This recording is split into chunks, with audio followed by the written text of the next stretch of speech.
très sérieuse prétendante au titre de champion de France entre les mains de Bugalski et Ragnotti. A attiré pas moins de 8 champions du monde cette année. Peter Hansel, Dalmas, Laporte, Esquirol ou encore Chabot se sont glissés dans la masse des 189 concurrents. 8 km de course à pied, 26 de VTT et 120 km à moto. Un challenge remporté par Cyril Porte en 5 h 3 minutes et 14 secondes. Du sport spectacle donc, mais du sport quand même, avec une prime totale de pas moins de 100 000 francs répartie du 1er au 30e.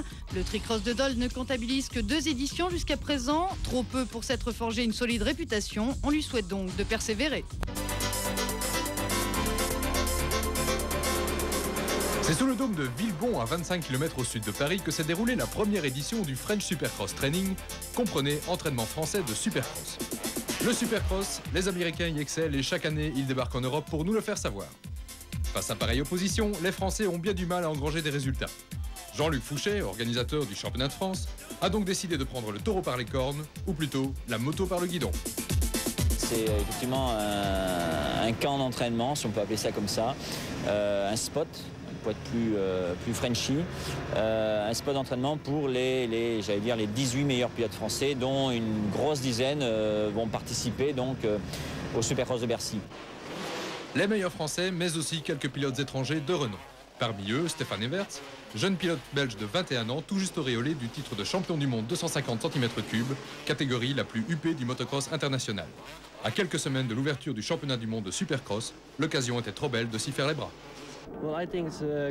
Je pense que c'est une idée formidable. Cela permet aux pilotes français et européens de s'entraîner et de mettre leur moto au point.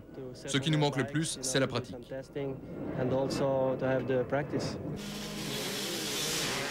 Des Français de plus en plus affûtés depuis l'existence du championnat national de Supercross. Une véritable pépinière dont est sorti Jean-Michel Bell, seul étranger à ce jour ayant vaincu les Américains sur leur terre. Parmi ces jeunes talents, Sébastien Tortelli, à peine 17 ans et 3e du championnat du monde de motocross 125 cm3 pour sa première année de participation. Il représente le plus sûr espoir français de décrocher le titre de champion d'Europe 125 de Supercross cet hiver.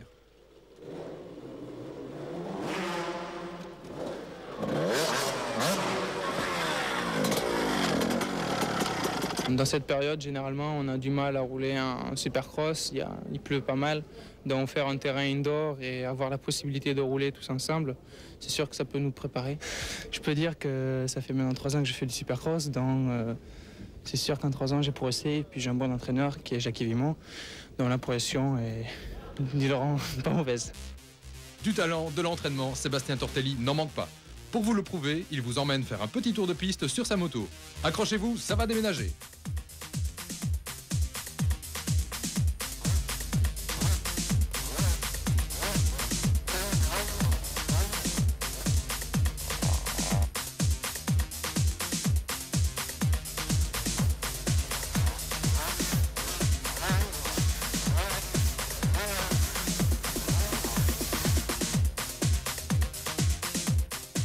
Pour exhorter nos troupes, Jean-Michel Bell en personne est venu dispenser un peu de cette science qui fit de lui le plus redoutable pilote de Supercross au monde. Lui aussi est enthousiasmé par cette initiative. Jean-Luc Fouché a quand même eu une super idée de faire ça juste avant Bercy et avant les épreuves du championnat de France, quelques épreuves du championnat de France. Donc je pense que c'est bien pour tous les pilotes français de rouler sans la pression d'une course et de pouvoir venir et vraiment rouler sur un terrain de Supercross.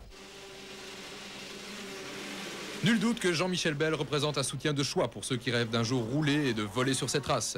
Franchement, vu le coup de gaz de ces graines de champion, ça ne devrait vraiment pas traîner.